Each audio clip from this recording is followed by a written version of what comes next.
Peace. I had to ask myself, well, I shouldn't even have had to ask myself, but being that I was successful in invoking certain Neter like Tehuti, I was able to do it successfully because Tehuti gave me the lottery numbers and the numbers played, it was 4112. I remember. But then this is when I was still a member of a Sarset society. And Raul Neferman said that the lottery is evil and don't play it. And my mate at the time had caught his wife playing the lottery. So it was like these people are liars. But after I left, my ancestors told me that the Shenhan Farash are to be invoked first because they opened the way. Meaning that it's like they're saying you're not going to be successful in reaching the planetary deities, which, they all come under the nine orders of deities. So, like Sagittarius comes under Tehuti, you know? Pisces comes under Ma'at, both are ruled by Jupiter. So, what my ancestors are saying is that you have to find the planetary corresponding angels first, invoke them, and then the way will be open for you to connecting with the planets of the solar system and the constellations. And, I just remember when I was in Barbados, there was this church, the Martinist Church, that had hosted me, and I done like a book signing there, and they had asked me about dealing with rival churches, like churches fight each other, and I said, well, get some angels, I'll consecrate 12 angels for you guys. I said that'll be enough to deal with this church. Of course, they didn't want to pay me, so. But anyway, we did a meditation. That's what it came down to. Like, I don't know if that's going to help them fight the church, but during the meditation, me and one brother, there was one particular brother, maybe one more person, but there's one brother who was, he was, I think he was of descent from India, but he wasn't dark skinned though. He was light skinned, with straight hair. But he was really spiritually open, and he was familiar with the Goetia and what they are and what they represent. But he was the brother, him and I, while during the meditation, we're chanting this angel's name, we both saw the planets and the constellations. Like we both saw the same thing.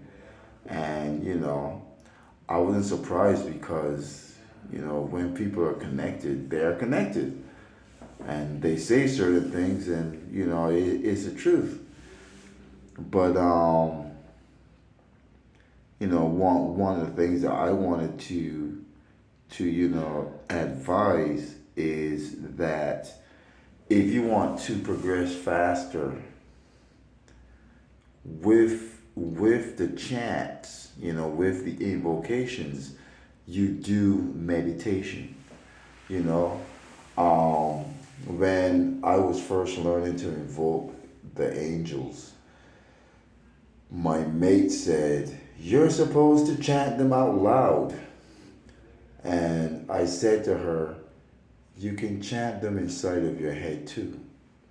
Meaning that we were taught by Sarset Society under Rauner for Men that you chant the mantras in your head.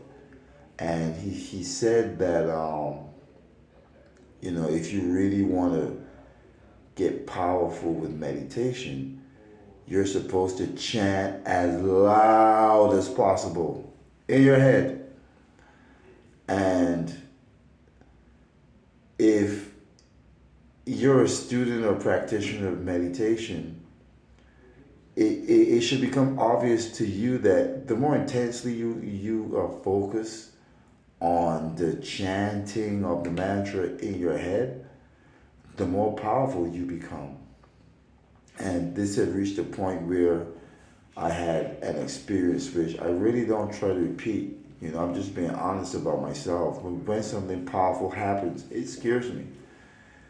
I was chanting to Yahweh because I remember that, Ron Efferman had instructed that you're supposed to chant to sleep, like fall asleep chanting. Like if you're meditating and you're chanting a mantra, when you're learning how to meditate, you actually fall asleep because meditation is exercise and it drains you, you know, which is why it became obvious to me that you should do the pranayama breathing for your meditation because it's exercise and you need more air, you know.